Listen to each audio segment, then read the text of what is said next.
At last, we've reached the end of 2020. The world is breathing a huge collective sigh of relief that we survived it at all, and here I am, doing everything I possibly can to ensure I don't at the last minute. Because my end-of-year celebrations involve taking a grueling look back at the absolute worst that anime had to offer in the last 365 days, and you can rest assured that this year's bad anime did its darndest to keep up with this year's, everything else. I think that's, the third time I've made some variation of that joke this month. Please forgive me. I'm very tired, and you're about to see why. The fifth worst anime of 2020 is Dragon's Dogma, a show about which I already spent Jesus how long talking, and thus have very little left to say. I could point out that there are a lot of huge plot holes in it, like Ethan and Hannah pass through Don't Do Drugs or the Hydra'll Get You Town in episode 4 while heading to the mountain where the dragon is, but then the whole reason they help the soldiers fight the Lich in episode 5 is to learn where the dragon is. It's really obvious that they wrote the episodes out of sequence and did some very slight doctoring to fit them together into something resembling an arc, which makes the plot feel even more incoherent and scattered than I just told you Shironeko Project Zero Chronicle is. But, I don't know, that doesn't really affect the viewing experience as much as any of the other stuff I already talked about in my video, and in summing up why Dragon's Dogma is bad here, I'd just be saying the same stuff again, but shorter, which sounds like about as much fun for both of us as writing a list of plot holes. So instead, I'm just gonna fill a bit of time complaining about the other bad anime that I had to watch to figure out what was actually bad enough to go on this list. Shachibato, President It's Time for Battle, is a gacha game comedy anime that tries and fails to spoof its genre. Like many other fantasy comedy anime these days, it's a series of very obvious jokes about bog-standard RPG tropes with a very slight twist. In this case, what if adventuring companies were like actual companies? So now the party leader's also a CEO, and in addition to keeping track of equipment and strategy, he's gotta manage finances and business strategy. That sounds like it could potentially be funny. I mean, there's some real gold to be mined in the insane world of corporate bureaucracy, but that kind of comedy kind of relies on keen attention to detail and an eye for the subtle absurdities and contradictions baked into corporate systems, and this is an anime that thinks it makes sense to pay your inheritance tax up front instead of, out of your inheritance. So instead of anything clever, the puzzles in dungeons are just replaced with quizzes about business facts, while the bosses are like bosses. You get it? Like there's a Cerberus with a management head that fights its subordinate head. Ha ha! Funny! The jokes suck, the characters suck, the story makes no sense and sucks, and the collectible waifu designs are all almost cute, but just a little too busy and over-designed. Like, does not Hotaru really need 2 different colors of hair wheel clip and a headband? Does not Miku's overall skirt really need a heart cutout right over her crotch? Okay, I've talked about that one for way too long. Lightning round time. I'm a big theater geek, steampunk is my favorite thing, and the musical theater steampunk robot combat review of Shin Sakura Taizen the animation still managed to bore me to tears. Also, the animation's a good subtitle because they reuse the same animation a lot of times with different CG models. And the CG looks bad also. Boom, got 'em. Next, Shadowverse has every problem with card game anime I listed in my video of the same name, but worse. The characters are totally flat, the duels have no strategy, but everyone talks like playing a big monster is a stroke of genius, and whoever thought putting your smartphone into a wrist holster was in any way a substitute for the inherent radness of dual discs should learn from that mistake. Gotta go faster. King's Raid the animation. World building makes no sense, exposition dumps are way too long, and that sucks because the action's actually kinda decent when it does happen. Super HX Eros. Got my summer ones to watch demonetized, so I hate it for very personal reasons, but also it's not funny or sexy, and that's kind of a problem for softcore parody porn. Listeners. Absolutely gorgeous, a true aesthetic experience. OP is a real banger. but also absolutely no substance to back up all that style, and in some places, it's kind of an insult to the classic rock to which it pays tribute. Real big disappointment, still more fun than anything else in this video. Lastly, Tamayomi. Look at the poster, now look at the anime. Straight up deceptive advertising. But even if the girls were cute and the animation was good, cute girls doing cute things baseball edition's already been done, and this adds nothing new to the table from a character perspective or a sports anime perspective. It is just plain boring. Alright, that's enough time filling. Let's move on to number 4. Generally speaking, I stick to full-length series with these lists. It doesn't really feel fair comparing those directly to 5-minute comedy or ecchi time slot fillers, and longer shows also just give me more to say. But when their episodes hit the 12-minute mark, shorts can deliver more substantial stories worth critiquing.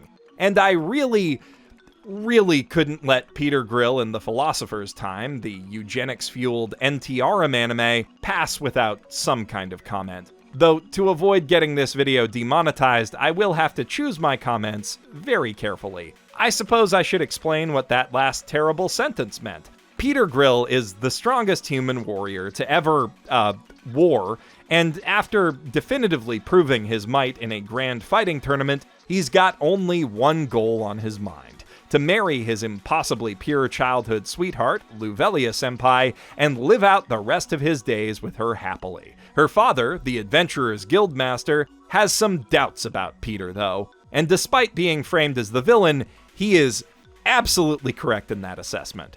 Because immediately after he wins the tournament and makes his engagement to Luvelia official, Peter is approached by a pair of Oni girls, Lisa and Mimi, whose goal is to have the strongest baby in the world, which they think only Peter can give them because they have a medieval understanding of heritability. Then again, this loser clearly didn't get where he is with hard work or discipline, so maybe they're onto something. It only takes one brush against their crudely animated boobs for Peter to abandon all of his morals and values and betray the love of his life, which is not a great starting place for a hero we're meant to root for, or I think the series wants us to pity him, actually. It constantly frames its jokes joke like, look at this poor Dumbo. He just wants to live a happy life with his pure cinnamon roll wife. But all these sleuths keep jumping his bones. Oh no! And the thing about that is, if you don't want to cheat on your fiancé, you just don't. Like, yeah, the show fades out like he's blacking out to emphasize how he's losing control to the horny, but he's not even intoxicated in a lot of these scenes. He just doesn't have any self-control and is making bad decisions. And it is not funny to watch a guy feel sorry for himself over that. It's just irritating. To be clear, Peter's not at fault for every one of his escapades. There's this elf girl who puts a curse on his, you can guess what, that can only be cured by, you can guess how. And that is a crime, so yeah, I don't think it's funny, but I do feel really bad for him on that count. She's a monster. What's that? She's a recurring waifu? I'm supposed to like her character? Ugh, you kind of fucked that one up. Harem comedies are ensemble comedies. Ensemble comedies rely on having likable, or at least relatable and interesting casts of characters, and I'm sorry, but absolutely none of these pitiful excuses for human beings fit that bill even slightly. Well, maybe Piglet? The gag of an ugly orc being hot to humans is tired, but not entirely unfunny. Her insecurities are relatable. She's got real feelings for Peter, for some reason, and she's even okay with him being poly, which is clearly what he wants and could have and enjoy instantly if he just stopped lying to the very nice lady who he clearly doesn't love enough to be faithful to. And I think that's the real problem here. I mean, underneath the elements of the story that I personally find to be distasteful or straight up insulting for what they seem to be implying about my gender. The whole joke of the show is premised on Peter not getting the thing he wants because of the things he does. But he wouldn't do the things he does if he actually wanted the thing he wants as much as he thinks he does. So he's not actually suffering, he's just doing bad things with zero consequences and then complaining. And that's not funny. It's also not sexy, and that's kind of a problem for softcore parody porn. I can at least give this show one thing. The Crunchyroll subs contain an absolute treasure trove of creative and varied cum puns. I mean, Peter's genetic material is the central plot MacGuffin, so it only makes sense that they'd need to find a lot of ways to describe it to avoid the dialogue getting too repetitive. That unfortunately doesn't help much with the repetitive jokes or plot, but at the very least, if you watch this anime, you will walk away from it with several dozen delightful new ways to say baby batter. And that ain't nothing, which by default leaves this hanging above the next 3 entries. What I'm saying is, the real Demon's Souls starts here. I don't think that generic and cringy are particularly helpful words to use in criticism. Lots of good things are emblematic of their genre, and cringe is very much in the skin of the becringer. Yet, I don't really know what else to call our third place winner, Shironeko Project Zero Chronicle, which I can only describe as an extremely faithful adaptation of your teenage DeviantArt gallery. It can be your Engel or your Devil, and either way, it comes brandishing a very big, very silly sword. That said, it is also based on a real thing. Shironeko Project is a 2014 free-to-play action RPG that hit big in Japan, but not so much anywhere else, partly owing to a bullshit lawsuit from Nintendo over the game's control scheme, which was sorta like the wrist strap thumbpad controls in Super Mario 64 DS, but it's really obvious that they were just trying to help out their competing game, Dragalia Lost. It's a whole thing, and frankly, all of that is way more interesting than the anime itself, which is not a straight adaptation of, but rather a prequel to that game. A chronicle of its world, starting from zero, if you will. Now, I haven't played the original game, but as far as I can gather, its backstory goes a little something like this. Long ago, the world was split between a kingdom of light in the sky and a kingdom of darkness on the barren earth below. An endless war raged between the Guardians of Light and the Demon Army, until one day the Prince of Darkness met the Queen of Light, and they fell in love. Seeking peace, the Dark Prince took up arms against his king, and their love that should not have been threw the world out of balance and reshaped the very land and sky. Did you get all that? Okay, now imagine me saying it all again, changing nothing, only so slowly that it takes me 5 hours to finish it. That's this anime. Okay, I'm being a little unfair. There are a few wrinkles of nuance that I left out, like the Land of Darkness has crap agriculture and is under constant threat of monster attacks, and the prince is an orphan monster attack survivor who wins the right of succession through a series of duels that sound way more interesting than they actually are and only take 3 episodes to get through. Also, the Land of Light is sort of hoarding all the good resources, so things aren't quite so black and white, except they are, because the King of Darkness is a huge dick with mind control powers, and that's literally the only reason a war's happening. Also, the Queen and Prince each have a companion who's secretly in love with them to help stretch out that side of the story, and yeah, okay, now I've really covered everything. This anime is almost 100% padding, divided 70-30 between drawn-out conversations and bad jokes that mean nothing and go nowhere, and flashy JRPG boss fights that mean nothing, go nowhere, and barely have any continuity or choreography to speak of, with any remaining time filled in by flashbacks to those other things. I would say it feels like watching grass grow, except that is literally a thing this anime makes us do. See, the Kingdoms of Light and Dark form a brief alliance to fight this god of destruction called Baal, which gives the prince as an envoy and the queen, along with their respective entourages, a chance to get to know each other. And they spend that time doing a very unfunny outfit swap sketch, eating food that the White Kingdom doesn't put enough seasoning on, which is almost a funny joke by accident, and wandering through the mountains in an herb-picking contest. And that last activity, I shit you not, takes an entire episode, during which the only conflict that happens is Green Big Titty Demon Lady and Royal Knight Captain guy get a bit jealous of the main couple, and an irritating kid goes missing for 2 minutes, but he's fine. While looking for him, the prince knocks the queen into a pond, resulting in what's clearly intended to be fan service. Then they eat some tempura. That's it.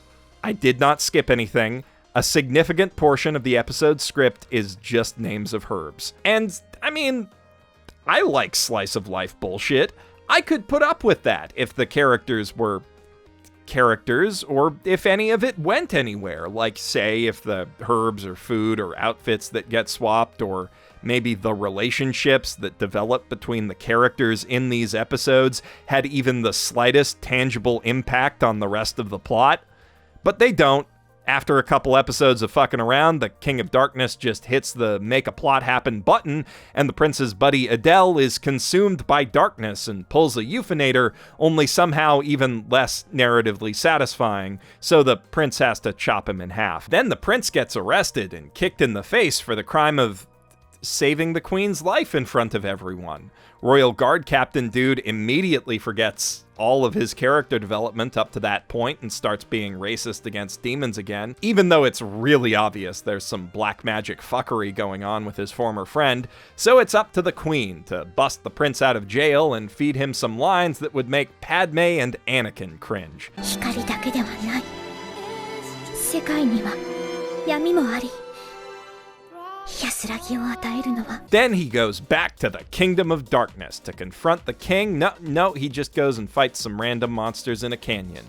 The Army of Darkness invades the Realm of Light while he's busy doing that. Knight Captain Guy goes on a MacGuffin hunt to fix the Queen's depleted magic circuits and fill time. And then, after teleporting back to town, the prince finally gets taken to the castle to fight Adele, who says, "You really thought killing me would be enough to make me die?" Only completely unironically, and then turns into a full-blown demon. After whipping his ass twice, the prince grows wings and flies back to the Kingdom of Light, somehow, arriving just a few seconds too late to stop the queen from triggering the progenitor rune's self-destruct protocol or whatever, and ending the world as we know it. And at no point during any of this do any of the characters we just spent several excruciating episodes watching get to know each other, interact, or even talk at all. Honestly, I could barely follow the last few episodes of this show, and not for lack of trying. It's just that all over the place. Like, there's this bit near the end where the queen runs inside, leaving her mage friend behind to fend off the King of Darkness.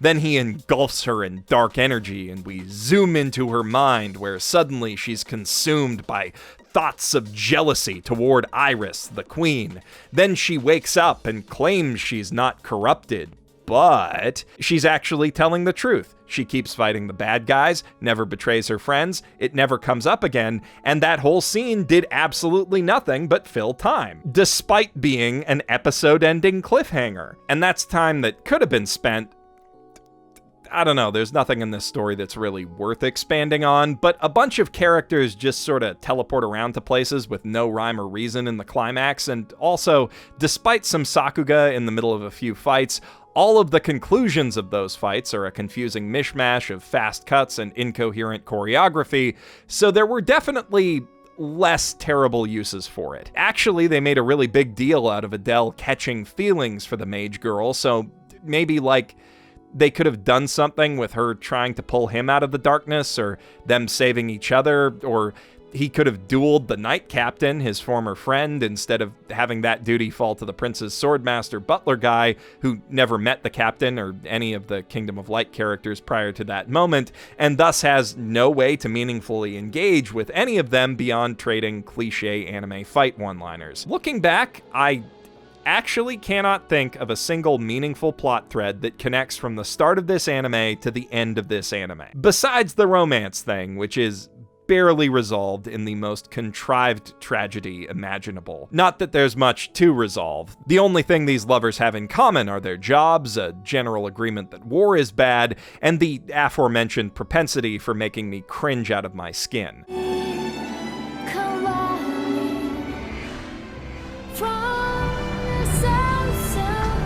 That is, to quote Yazzie, some real AMV tier shit. But at least it's not boring or confusing, unlike pretty much everything else in this train wreck of the show. In second place, we've got an anime that I was actually kind of excited for after watching its first episode, though it only took about a minute's worth of the second to completely dash those hopes. As anyone who saw last year's list knows, I was a bit of a stage magic dweeb back in elementary school, and on top of that, I've always had a strong affinity for heist movies, so there's long been a special place in my heart reserved for Kaito or Phantom Thief characters, masters of disguise and illusion who use stealth, stage pageantry, and misdirection to lift precious treasures right out from under the noses of wealthy villains and incompetent cops, playing a delicate game of wits and planning, generally against a rival great detective who is their only true match, where the slightest miscalculation can spell disaster for either side. Well, that's how it's supposed to go, anyway. And when resident protag-kun and illusion enthusiast Makoto goes to apprentice under a master magician in his kooky, secret-filled mansion, only to discover that he, his wife, and their daughter Hatana are actually master thieves, Hatana Illusion does seem to be moving in that direction. But sadly, that's the only misdirect this anime ever successfully pulls off. Hatana hails from a long line of mages who can imbue ordinary objects with magical abilities, including sentience. What these artifacts do depends somewhat on the emotional state of the mage who enchants them, but mostly on whatever anime or hentai the author was watching when he wrote that part. Now, sometimes bad people use these artifacts to do bad things, like a mob boss helping his daughter cheat in a violin competition. Is a real plot point in this anime. And there's a sizable criminal underground centered around the artifacts too, so Hatana's parents must use their touring magic show as a cover to steal them back. Sounds like a decent basis for some good old-fashioned phantom thievery, right? Not that far off from DN Angels stealing cursed art shtick, except those artifacts are also the Phantom Thief tools, and their powers largely supersede the need for any conventional illusions. So our heroes don't actually need to be particularly clever or tricky to do Phantom Thief stuff, and the villains all have access to the exact same magic equipment, so yeah, this isn't actually a Phantom Thief anime at all. It's just a regular shonen battle thing with a burlesque-esque aesthetic where the characters sometimes run around in the dark for a few minutes before the fights start, which isn't necessarily a flaw in itself. The part of me that was looking forward to seeing a clever mix of stagecraft and strategy feels pretty let down, doubly so when the anime makes allusions to Makoto learning sleight of hand from We Have Major Armstrong at home and using illusions in battle, but doesn't actually explain how any of those tricks work, so functionally it's just a way to let him do anime stuff while the plot turns the powers off. But regular shonen battle things can still be a lot of fun, even if they don't satisfy my very personal craving for realistic sleight of hand. Emphasis on can be, though, because this one is completely basic and brain dead.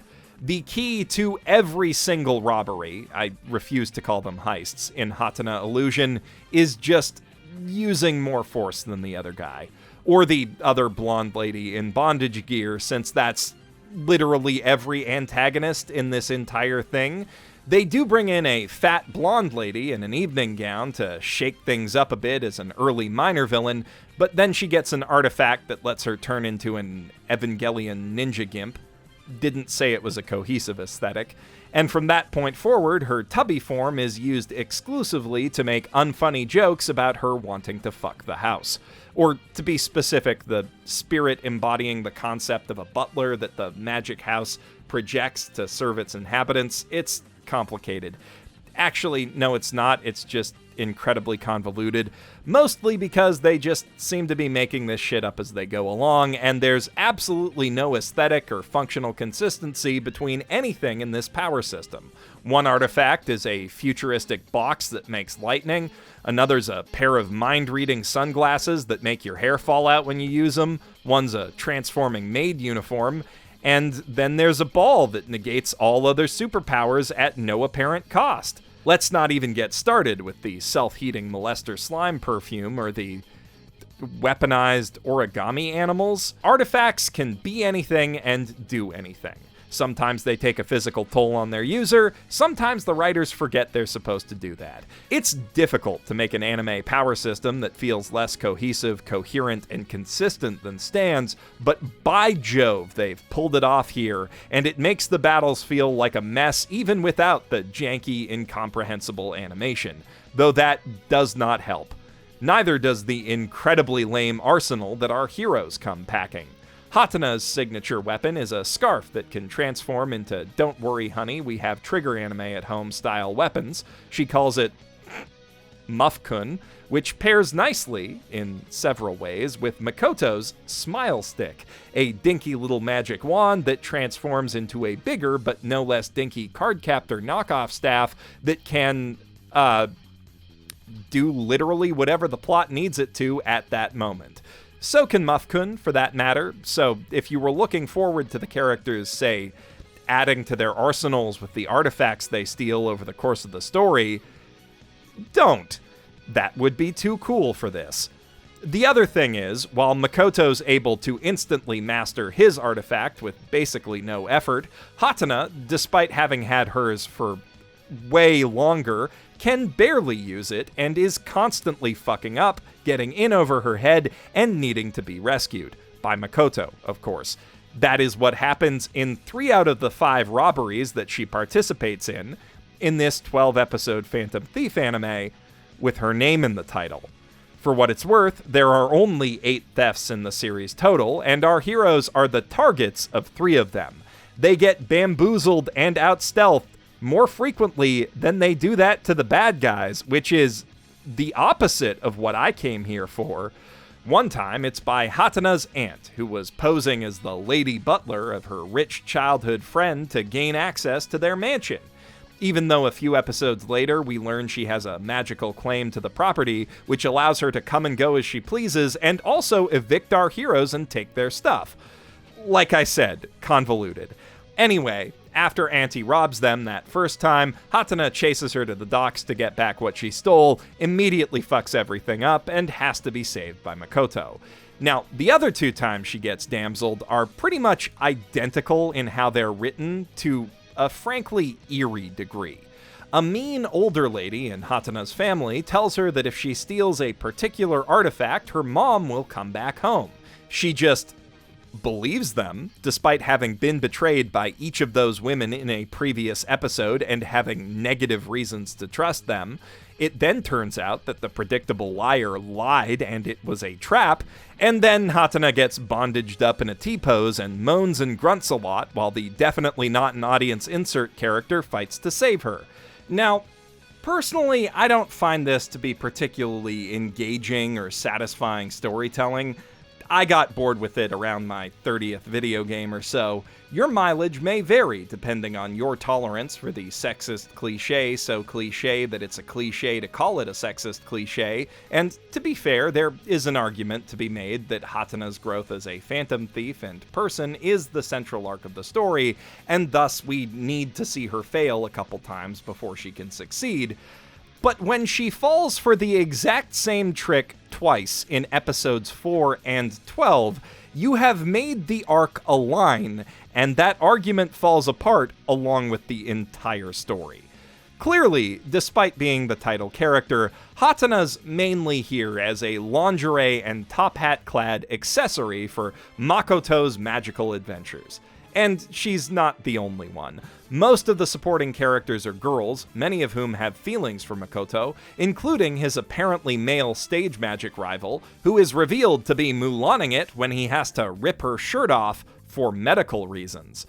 Says the show that had its characters all go to the pool to teach the neat hacker elementary school Emoto, who makes a point of saying she doesn't wear underwear, how to swim, while they were in the middle of being evicted, with the woman who was evicting them, who is also wearing a bikini. Yup, sure, there was definitely no other way they could have dealt with that bullet wound in her arm. Okay, yeah, it's pretty obvious what kind of anime this really is, or if it wasn't, it will be when I say that it's based on a light novel, not a manga. And it is not a very good one of those. Almost all of the plot stuff I've talked about so far is packed into 10-minute mountains of content, spread 2 or 3 episodes apart atop a vast, unshifting open plain of characters exchanging tedious exposition over tea, and harem anime cliches that were already tired when Love Hina stole them from Ranma back in the 90s.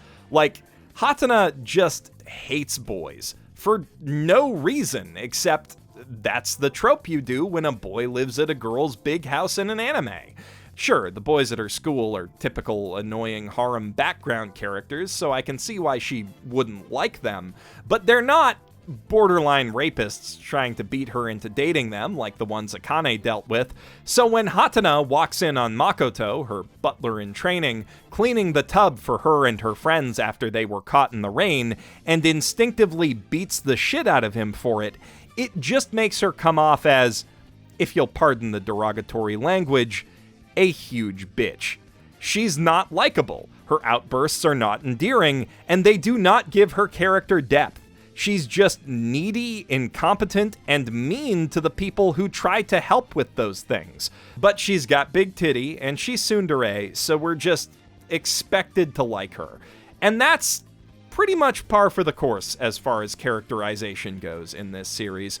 Hatana's aunt is just needlessly cruel until suddenly she's not. It's really obvious that she was supposed to be a central villain, and the author changed their mind about her motivation and backstory halfway through book 2. Hatana's friend with the green hair is just the main harem girl's green-haired friend from everything. And their maid, who's also the student council president, but also their surrogate older sister because she's a war orphan their mom took in as a child slave, don't think about it too much, is also an otaku lolicon sex pest, which is not the most appealing combination of characteristics, and also not played for any successful laughs. She doesn't even drop any decent references. Old man Jeeves just says, "Is this like one of your Japanese animes?" to her every time the show does a cliche. And then the younger sister is just kinda there. A boring, box-ticking, angelic Emoto non-entity. She really loves her biological sister and Makoto Nissan, of course, but also she's good at everything and always happy to help. Technically, she has flaws and brings about conflict. She doesn't want to go to school for a bit, and it takes fucking 3 episodes to fix that. But the reason behind it is that she's got a personal problem that she doesn't want her sister to worry about, so that's not a flaw, actually. It's just one more way she's better than everyone. She is not a character. And don't think that I didn't notice that literally every female character in the show's secondary motivation is wanting to be more like Hatana's mom. That's some real lazy shit. This whole show is just a whole load of pandering nothing. And because it's so goddamn ugly and poorly animated, it can't even try to pander successfully. Most of the time, these characters barely even look human, let alone attractive, so it kinda goes without saying that every single attempt at fan service falls embarrassingly flat, if it's not straight up creepy. But even if the art and animation was as detailed as it needs to be for that sort of show, the script would still be 90% exposition, the characters would still be boring and irritating, the fights would still suck, and the Phantom Thief elements would still be woefully underutilized. It is just disappointments all the way down with this one. And yet, somehow, there's an anime this year that managed to be even worse. And even more disappointing, though not cumulatively. It's more the sort of disappointment that hits you all at once. How would you feel if I told you there's an anime about a trio of Sengoku warriors, a razor wire wielding ninja, a club brandishing battle monk, and a mighty samurai who dual wields a katana and broadsword, who get whisked away to modern day Tokyo in the middle of a zombie-ish apocalypse and must team up with a group of soldiers and survivors, and some escaped convicts, to protect mankind's last hope from the mutant monstrosities? Sounds pretty rad, right? How could that not be dope? Well, these are the mutants, these are the samurai, and this is what the Sakuga looks like. The worst anime of 2020 is called Gibiate, and I Gibby hate it. You're probably starting to agree with me already just from that immense letdown, but trust me, it gets much worse. Honestly, I don't even know where to begin with this one. Every aspect of it is bad. Writing, direction, voice direction, animation, compositing, CGI, sound design, even the OP is atrocious. Like, they clearly just cobbled together a bunch of test animations and random show footage over some background music.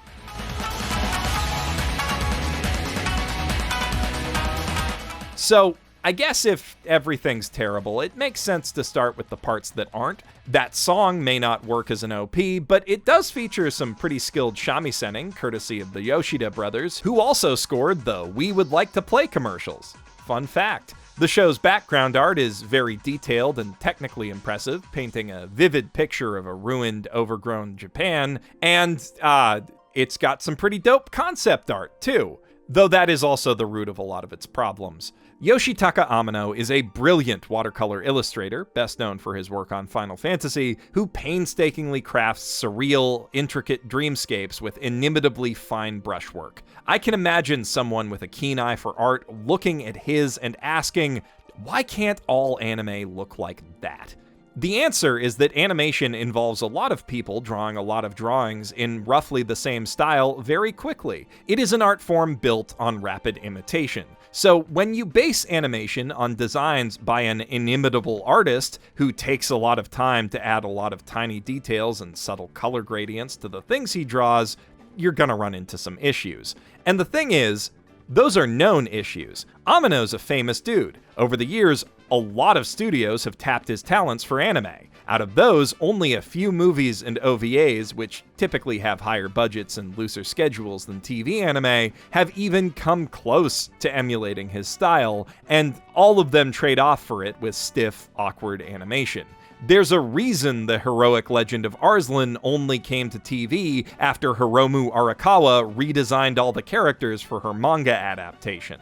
What I'm saying is, there is no excuse for an anime production working with Amano in 2020 to be unprepared for the unique difficulties his distinctive designs present. And to be fair, the Gibiate production committee had a solution. Director Masahiko Komino previously translated Hirohiko Araki's notoriously fiddly designs from Stardust Crusaders to animation, so in theory, he is the man for the job.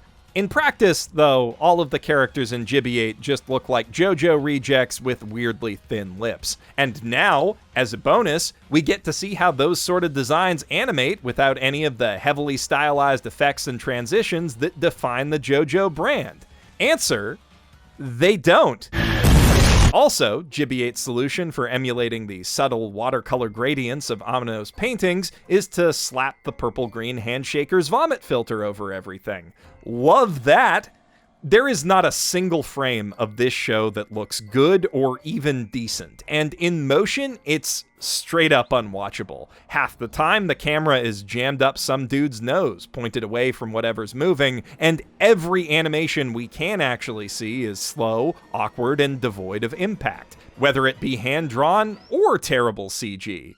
And the worst part of it all is, most of the designs they made these sacrifices for aren't even that good.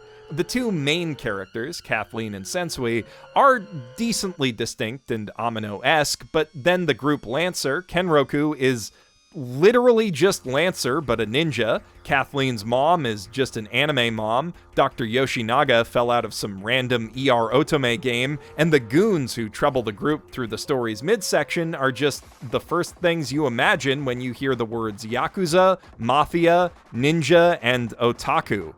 I guess punk pole vaulter's a pretty new one.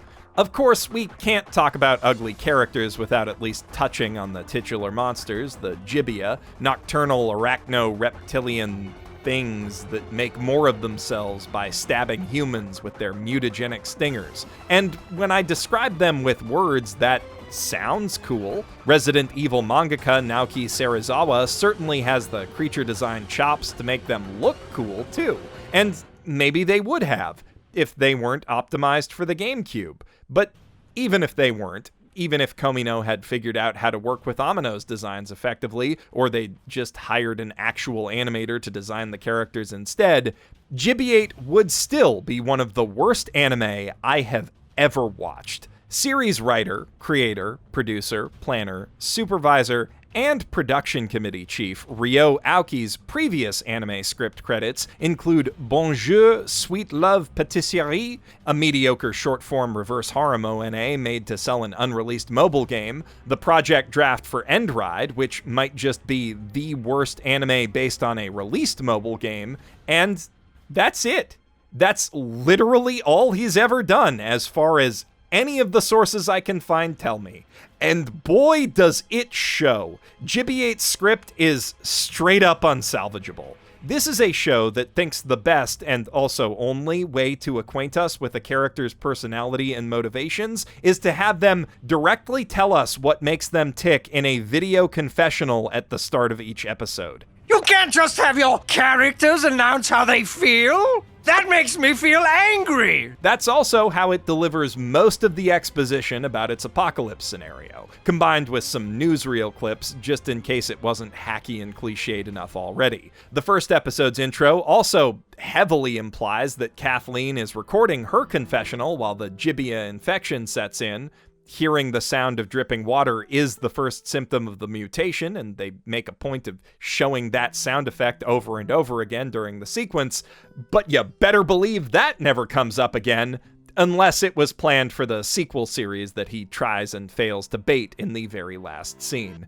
I seriously doubt Aoki thought that far ahead, though. If I had to wager, I'd say he just doesn't know any other way to write an ending, because boy, every episode of GB8 sure does conclude in a roundabout fashion, if you catch my meaning.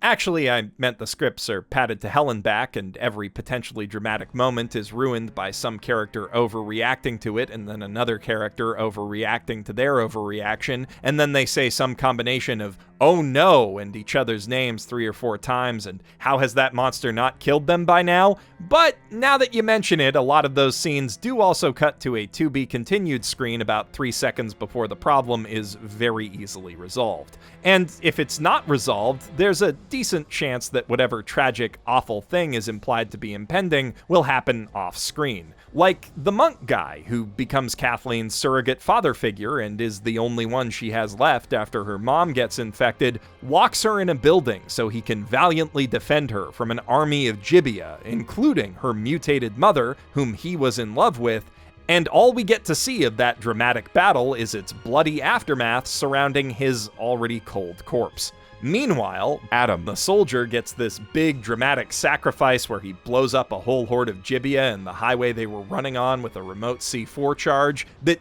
could have saved him from getting infected in the first place if he just blew the bridge a little earlier, but whatever. And as he dies, they send him off with this sad montage of all 4 of the shots he was in because he is literally a background extra. And that's not even the worst example of the series focusing on the wrong characters and key moments. The entire emotional through line of the series climax is the relationship between that generic Yakuza guy I mentioned earlier and his cop daughter, both of whom are introduced in episode 6 out of 12. But I'm getting a bit ahead of myself. I haven't even told you the narrative through line of the series itself yet, which is that there's a doctor who's just about done with a vaccine for the apocalypse virus, and a bunch of tough dudes have to help him get to a research facility on the other side of the country to finish it off. You know, the generic zombie story. In standard formulaic zombie fashion, most of the series' minute-to-minute plot involves characters trying to go to a place or get a thing only to be swarmed by surprise, at which point a very bad fight breaks out and there's a 60-40 chance that someone who doesn't matter will die or turn. These battles are usually bookended by scenes of characters sitting around talking about either the thing they're about to do or the thing they just did, or else a Sengoku-era fanfic battle from their backstory. Very little of this advances the actual plot. They make you think that there might be some fated reason that all of these heroic warriors were reunited with each other and their favorite weapons in an unlikely present, perhaps connected in some way to these strange creatures. You know, some dope mysticism to complement the martial arts part of the package, but nope. It's just aliens. Spoilers for anyone who cares. So it turns out the Gibia virus came off an alien spaceship that crash-landed in Venice, but some parts broke off of it and stayed in orbit, where Kathleen saw them and thought they were shooting stars, so she made a wish for everyone to be saved. And, okay, get this, the spaceship parts were made of mind-reactive metal that interpreted those thoughts as, I want you to time warp 3 random dudes from the Sengoku era into Tokyo. How can scrap metal do time travel? Don't ask. Aliens. We find this out because Doc's an alien, and the vaccine was actually just a cover for some yellow brain juice he was working on to revive the intelligence of his gibiated alien girlfriend, Meteora. But literally, as he was putting the finishing touches on it, she crawls up out of the ocean to go find him, and of course the survivors all team up to kill her, like they have been doing through the whole series. It's a real Romeo and Juliet moment, only incredibly stupid. So even though it's entirely his own fault for not telling them what was going on, Doc decides to take revenge on everyone by turning Yakuza Dad's Tonfa cop daughter into a Final Fantasy boss with his make-a-worse Gibia juice that happened to be a byproduct of the brain juice. And then he uses both juices on himself to become a palette swap of that Final Fantasy boss, only it can talk, which results in 2 really bad fights. Like, fucking wow. Just look at this. I have no words. Then, at the very end, Samurai gets stung. Maybe. But if he's not stung, Ninja Lancer and Girl are fucking off to China, and he's free to follow a GPS transponder, which he knows how to use because... to find them in the sequel. Though it is awful presumptuous to think they're getting one, considering there's nothing I can do to roast this anime harder than just describing what happens in it. Then again, Handshaker's got a sequel, so if there's a will, there may be a way. Look, Ryo Aoki is probably a perfectly nice guy. I don't want to presume things about someone I don't know, but my brain does it anyway without my permission, and this really strikes me as a prime example of an idea guy who thinks that coming up with a neat high concept is the same thing as writing a good, original, impactful story with characters and a plot. It is not. Plots are not just reasons for action figures to bang into each other, especially not when you can't even make the action figures look good. Please, whoever allowed this anime to happen, don't make the same mistake twice.